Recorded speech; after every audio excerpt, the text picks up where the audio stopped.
Kerja keras pemerintah Muba dalam melindungi warganya dari ancaman tertular virus COVID-19 terus dilakukan. Kali ini Bupati Dodi Reza Alex Nurdin mengambil langkah konkret untuk menyiapkan 10.000 masker kain yang akan dibagikan kepada masyarakat Muba yang sehat, agar tidak tertular dari paparan virus corona yang kini mewabah di beberapa wilayah Indonesia.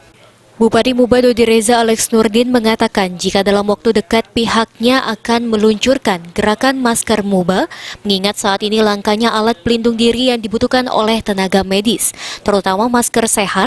Untuk itulah dirinya berinisiatif menyiapkan masker yang terbuat dari kain yang nantinya akan dipergunakan bagi masyarakat yang sehat. Sementara masker kesehatan yang biasa kita jumpai dapat digunakan bagi warga yang sakit dan para tim medis yang sangat membutuhkan.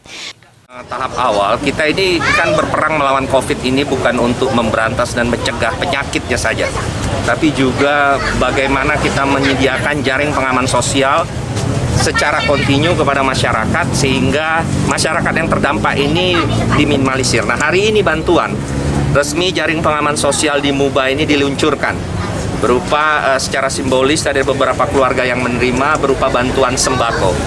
Nanti pada saatnya nanti setelah mata anggaran ini saya keluarkan perbub dan direalokasikan serta direfokusikan, maka bantuan tersebut bisa saja menjadi padat karya, bantuan tunai maupun bantuan non tunai seperti dari yang kita bagikan hari ini yaitu sembako dan lain sebagainya. Termasuk juga memberdayakan usaha-usaha kecil, kemudian para peternak-peternak di desa-desa, petani-petani karet. Kita berikan juga penguatan-penguatan sehingga jaring pengaman sosial tadi benar-benar bisa berfungsi dengan anggaran yang ada. Ya. Pak Bupati apa nggak takut Pak Bupati datang ke rumah-rumah warga nih Pak? Saya kira pengamanan kita, protokol kita kesehatan kami tetap menjaga jarak dan juga kita harus keluar, kita budayakan bermasker sekarang. Memang masih ada yang belum, tapi ini yang mulai hari ini kita akan sosialisasikan kepada warga masyarakat. Pak, GPS yang 500 miliar itu masuk ke Ya, yang tadi yang saya...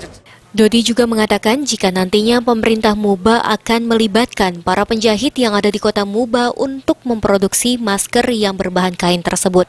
Karena akibat dampak dari virus COVID-19 ini, banyak penjahit yang kehilangan order karena sepinya pesanan. Rozi Iskandar, PAL TV.